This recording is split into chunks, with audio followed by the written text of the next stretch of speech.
अस्सलामुअलैकुम, मेरा नाम मोहम्मद वकार अतीक है और मेरा ताल्लुक़ कनेक्ट रियल एस्टेट से है। आज मैं आपको कंप्लीट इन्फॉर्मेशन दूंगा DHA सिटी के बारे में।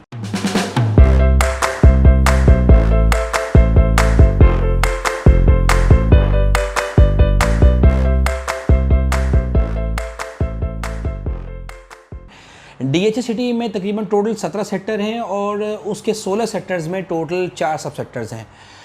ये रेड जोन और येलो जोन में डिवाइड हुआ है। रेड जोन वो है जहाँ पे डेवलपमेंट का काम या तो मुकम्मल हो चुका है या पे वहाँ पे कंस्ट्रक्शन अलाउड हो चुकी है। येलो जोन वो है जहाँ पे या तो डेवलपमेंट का काम स्टार्ट हुआ है या तो उसका काम स्टार्ट होने वाला है। अच्छा, यहाँ पे तकरीबन 200 गज के चंद सेक्टर्स हैं, उसके बाद 300 गज के हैं, 500 गज के, 1000 गज के हैं, 2000 गज के हैं। यहाँ पर जो इसका ट्रांसफ़र फ़ीस है वो इस तरह से ली जाती है कि एक तो ट्रांसफ़र फ़ीस है, CVT है, एडवांस टैक्स है। 125 गज का जो ट्रांसफ़र का खर्चा आता है उसमें CVT जो है वो तकरीबन 16,875 है, ट्रांसफ़र फ़ीस तकरीबन समझ लें आप 9,375 है और एडवांस टैक्स अगर आप फाइल हैं तो 12,500 है। इसी तरह से 200 गज़ की फ़ाइल को लिया जाए तो 200 गज़ में हमारे पास यहाँ पर 20,000 रुपये एडवांस टैक्स है अगर आप फाइलर हैं और CVT हमारे पास 27,000 रुपये है, एडवांस टैक्स हमारे पास 20,000 रुपये है अगर आप फाइलर हैं तो। इसी तरह से अगर हम 300 गज़ को ले लें तो CVT 40,500, एडवांस टैक्स हमारे पास 30,000 रुपये अगर आप फाइलर हैं, नॉन फाइलर के 60,000 रुपये और हमारा ट्रांसफ़र का खर्चा इस पर है 22,500 रुपये। इस तरह से अगर हम 500 गज़ पे चले जाएँ तो 500 गज़ के ट्रांसफ़र के खर्चे में CVT है 67,500, एडवांस टैक्स है 50,000 रुपये, ट्रांसफ़र फ़ीस है हमारे पास 37,500 और फिर इसके बाद डॉक्यूमेंटेशन वगैरह जो होते हैं वो होते हैं। अगर आप फाइलर हैं तो एडवांस टैक्स आपका 50,000 होगा, नॉन फाइलर हैं तो 1 लाख रुपये होगा। अच्छा, ये तो आपका ट्रांसफ़र का खर्चा हो गया 125 गज़ का, 200 गज़ का, 300 गज़ का, 500 गज़ का, इस तरह से 1000 गज़ का भी है। तो ये तो इसका ट्रांसफ़र खर्चा आ गया। यहाँ पर हमें कहाँ लेना चाहिए? यहाँ पर हमारे पास अगर बजट 125 गज़ का है तो 125 गज़ ले लीजिए, बजट 200 गज़ का है तो 200 गज़ लीजिए, बजट 300 गज़ का है तो 300 गज़ लीजिए, क्योंकि जितना बड़ा प्लॉट है उसके ऊपर उतना ही रेट ऑफ रिटर्न है।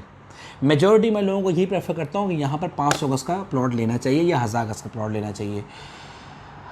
और यहाँ पर किस सेक्टर में लेना चाहिए? देखिए, ये जो जगह है DHA सिटी वो है इन्वेस्टमेंट की जगह।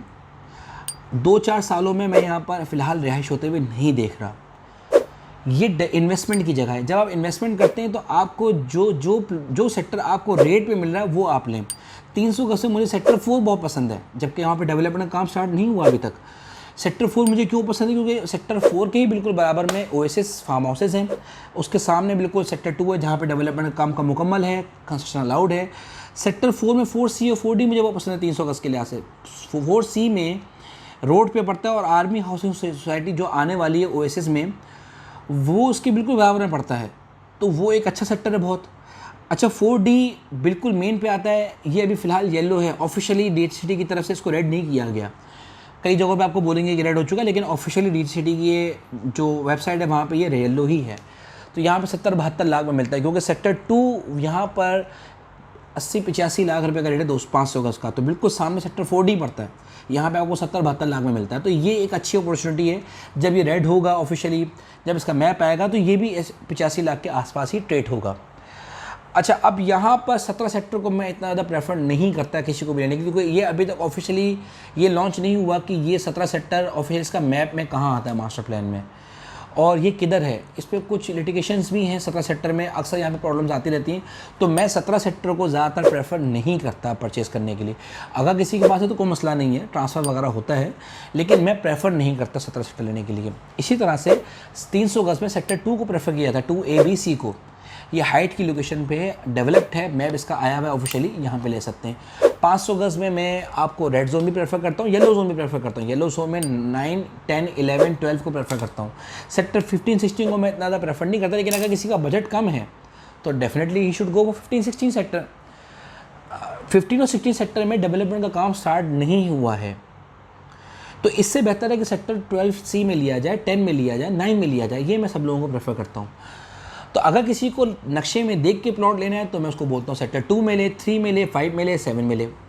तो मज़ीद अगर आप लोगों को कोई इन्फॉर्मेशन चाहिए, आपको लगता है कि कोई इन्फॉर्मेशन लैक कर गई है तो मुझसे आप रब्ता भी कर सकते हैं। एक ज़्यादातर मैं एक और बात बता दूँ आपको, 125 गज़ के सिर्फ 2 ही सेक्टर्स हैं, 14A एंड 14B।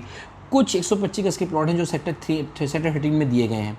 14AB में ऑफिशियली सेक्टर 13 में यहाँ पे डेवलपमेंट का काम अभी कंप्लीशन की तरफ है। यहाँ पे कंस्ट्रक्शन अलाउड करती गई है। आने वाले 6 से 8 महीने में यहाँ पर नक्शा भी आ जाएगा। तो अगर कोई बंदा यहाँ पर जल्द ही यहाँ पे मकान बनाना चाहता है आने वाले 3 से 4 सालों में, तो वो सेक्टर 13 में 200 गज और 14 AB में 125 गज का प्लॉट ले सकता है। बाकी मज़ीद कोई सवाल हो, कोई इन्फॉर्मेशन चाहिए हो, आप हमसे बिला झिझक रब्ता कर सकते हैं। Thank you.